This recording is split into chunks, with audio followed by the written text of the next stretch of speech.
Good morning friends. আজকে একটু সকালবেলা তোমাদের নিম গাছ দেখাচ্ছে। এই গাছটা একদম আমাদের বাড়ির এন্ট্রান্সের কাছেই, সামনেই মুখের কাছে। এই গাছটা বেশ আগে ছোট ছিল, এখন অনেকটা বড় হয়ে গেছে। আর আমাদের যে ব্যালকানি আছে সেই জায়গাটা পুরো বেশ ছায়া করছে। রূপা, এগুলো কি? এগুলো নাম্বার ব্লকস 10 20 30 40 50 60 70 80 100। নাম্বার ব্লকস, এগুলো কে বানিয়ে দিয়েছে? মা। 10 20 30 40 50 60 70 80 80 90 100। এগুলো কালার কে করেছে? মা করেছে। মা কেটেছে, মা কালার করেছে? কোনটা? এই যে এটা তুমি, ব্লুটা তুমি করেছো? আর এগুলোর উপরে কি নাম্বার লেখা আছে নাকি? হ্যাঁ, এগুলো নাম্বার লিংক। ও, এখানে এটা 10, এটা 20 লেখা আছে। পাপা দেখো 30 মাথায় ব্যান্ডেজ, মাথায় মাথা কেটে গেছিল ওর। কার? 30 এখানে ব্যথা, হাত দিবে না, এখানে ব্যথা আছে। এইগুলো রেখেছো কেন এখানে এরকম সাজিয়ে? না, এগুলো বানাবো তো। এই যে 10, এই যে 100 90 80। এটা কি পিকনিকে এসেছে? এগুলো তো প্রচুর নাম্বার। ছোট নপুর স্কুল ড্রেস পরেছে ফার্স্ট। এবার ওকে নিয়ে যাব হচ্ছে স্ট্যাম্প সাইজ ছবি তোলার জন্য, কারণ ওদের আইডেন্টিটি কার্ডের উপরও ছবি লাগবে। এখন ওদের স্কুল শুরু হয়নি, এই জন্য ছোট নপু এই স্কুল ড্রেসটা পরেছে। কেমন সুন্দর লাগছে নপু, কেমন লাগছে স্কুল ড্রেসটা? ভালো লাগছে। ভালো লাগছে। এবার কোথায় যাবে? ফটো তুলতে যাবে। ওর জুতোর দরকার নেই, স্ট্যাম্প সাইজ ছবি, সেজন্য এমনি বাড়ির জুতো পরেই যাবে। ছোট তো উপু ছবি তোলা হবে, ক্যামেরার দিকে তাকিয়ে থাকবে, বুঝেছো? ফটো তুলে নেওয়ার পরে আমি আর ছোট নুপু বেরিয়েছি ওর জুতো কেনার জন্য। দু জোড়া জুতো লাগবে, একটা হচ্ছে ব্ল্যাক শু আর একটা হচ্ছে পিটির জন্য হচ্ছে হোয়াইট কেডস। তো যাওয়ার পথে এরকম একটা জায়গা দেখলাম যেখানে প্রচুর পাখি এনে রেখেছে, জায়গাটা পুরো কিচকিচ করছে। আমি আর নুপু দাঁড়িয়ে একটু পাখি দেখলাম, বেশ বিভিন্ন কালারের পাখি, বিভিন্ন ধরনের। এগুলো নাম জানি না আমি কি, কিন্তু লোকজন এসে পাখিটা কি দরদাম করছে খাঁচা সমেত, প্লাস হচ্ছে অনেক খাওয়ার টাওয়ারও আছে পাখির, সেইগুলো সব কেনা বেচা করছে। বেশ ভালো দোকানটা, বেশ অনেক ধরনের পাখির কালেকশন আছে দেখলাম। নিচে দেখলাম যে দুটো বড় প্যারটও ছিল, সেটার ছবি তোলা হয়নি।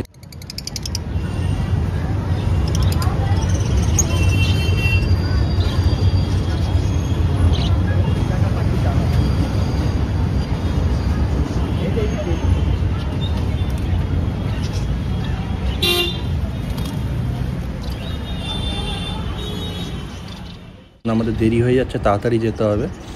আমরা আস্তে আস্তে এগোলাম, চলে এসেছি জুতোর দোকানে। এই দোকানটা থেকে বরাবর আমরা জুতো কিনি, বেশ ভালোই কালেকশন থাকে। তো ছোটো নুপু এসে এখানে বসেছে। ফার্স্টে আমরা ওর স্কুলের যে ব্ল্যাক শ্যুটা সেটা দেখলাম। অথচ বলেছে যে খুব ছোট নিতে না, একদম মাপে মাপে, তার কারণ 1 বছরে হয়তো পা একটু বড় হয়ে যেতে পারে, বাড়তে পারে। তো সেই জন্য একটুখানি লুজ দেখে আমি জুতোটা দিলাম। এই জুতোটা বেশ পছন্দ হয়েছে, সোলটাও ভালো আছে, তো জুতোটা বেশ ভালো লাগলো। এইটা নিয়েছি, আর একটা কেডস নিয়েছি, সেই জুতোটাও বেশ ভালো ছিল। আর তার সাথে কেডসের একটা হোয়াইট কালার নিয়েছি। নেওয়ার পরে প্রায় আধ ঘন্টা 40 মিনিটের মধ্যে কাজ হয়ে গেল। ছোটো টুপু এখানে মেট্রো দেখছে। মেট্রো দেখার পরে আমরা আস্তে আস্তে বাড়ি ফিরে এলাম। তারপর ওর ড্রয়িং ক্লাস ছিল, ড্রয়িং ক্লাসে গেছে, সেখানে প্রতীক আর অবন্তিকার সঙ্গে ছুটোছুটি করছে, সেটা দেখো।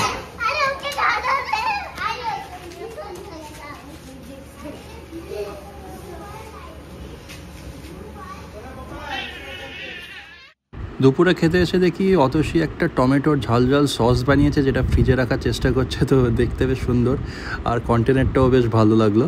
তারপরে খাওয়া দাওয়ার পরে একটু বিশ্রাম নিলাম। তারপরে বিকেলবেলা ছিল হচ্ছে ছোট নুপুর ক্যারাটে ক্লাস। ইয়েলো বেল্ট পেয়েছো নাকি নুপু? কে দিয়েছে yellow belt? Sir yellow belt দিয়েছে নাকি? সেই এক্সামটা পাস করেছিল তারপরে দিয়েছে নাকি? তাকাও আমার দিকে। এক্ষুনি দিয়েছে? আচ্ছা, খুব ভালো হয়েছে। তুমি তাহলে হোয়াইট বেল্ট থেকে ইয়েলো বেল্ট পেয়ে গেছো। হ্যাঁ, একটা স্টেপ ওপরে চলে এসছো তুমি। এবার ভালো করে আরো প্র্যাকটিস করতে হবে ছোট দুপুর। হ্যাঁ, এরপরে হচ্ছে কি বেল্ট? Orange belt. এরপরে অরেঞ্জ বেল্ট আবার পরীক্ষা পাস করলে অরেঞ্জ বেল্ট পাবে। তারপরে হবে গ্রিন বেল্ট।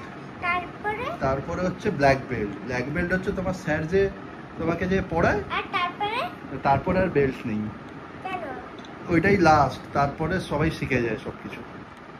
আমরা রেডি হয়ে গেছি। আমাদের পাড়ায় একটা ভাইয়ের বিয়ে আছে, বিয়ে বাড়ি। তো এই বছরের ফার্স্ট বিয়ে বাড়ি 2025-এর। তো আমরা রেডি হয়ে গেছি। এখন বাজে 9:30 বাজতে যায়। আমি অতসী আর নুপু যাবো, আর সাথে মা যাবে। মা নিচে রেডি হচ্ছে, আমি একটু তাগাদা দিয়ে এলাম, মোটামুটি মা রেডি হয়ে গেছে। এই আমাদের সাজগোজ। আর ছোট নুপুকে দেখাচ্ছে, ছোট নুপু তো ঘুমিয়ে পড়েছিল। হ্যাঁ, এবার ওকে বলা হয়েছে যে আজকে বিয়ে বাড়ি যাওয়া হবে, এবার ও তো ঘুমিয়ে পড়েছে খাওয়া দাওয়া করে। এবার ওকে যদি না নিয়ে যাওয়া হয় তাহলে কালকে উঠে পুরো একদম মাথায় নাচবে। ওই জন্য আবার ওর কাঁচা ঘুম ভাগিয়ে তারপর ওকে জামা কাপড় ড্রেস পরিয়ে হ্যাঁ এবার নিয়ে যাওয়া হচ্ছে। এবার প্রবলেমটা হচ্ছে ও ফিরে আসার পরে রাতে কখন ঘুমাবে তারপরে ঠিক নেই।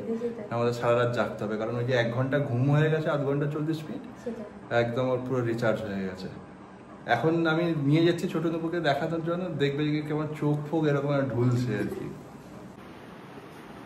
কিরে ঘুম কেটেছে? হ্যাঁ, একটু উঠে দাঁড়া দেখি, ড্রেসটা দেখাই কেমন ড্রেস পরেছো।